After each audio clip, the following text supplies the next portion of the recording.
Hideki Tojo was a career Japanese army general who became Prime Minister of Japan in October 1941. 2 months later, the Japanese launched their attack on Pearl Harbor on December 7th, 1941, bringing the United States into World War II. Tojo remained Prime Minister of Japan through most of the war. He resigned in July 1944 after American forces captured the island of Saipan, which was under Japanese control.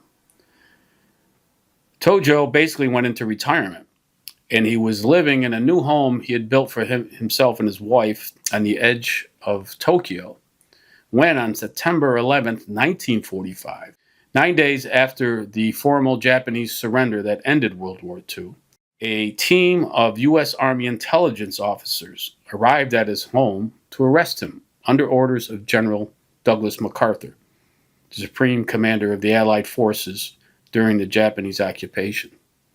On that day, Tojo, inside his home, attempted to kill himself. The Army intelligence officers outside the home heard the gunshot and rushed to get into the home, led by a 25-year-old first lieutenant from Saratoga Springs, New York, named Jack Wilpers.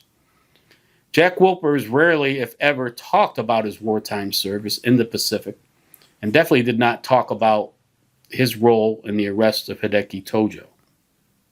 That changed in early 2010 when he was finally awarded the Bronze Star Medal he was put in for by his commanding officer in 1945.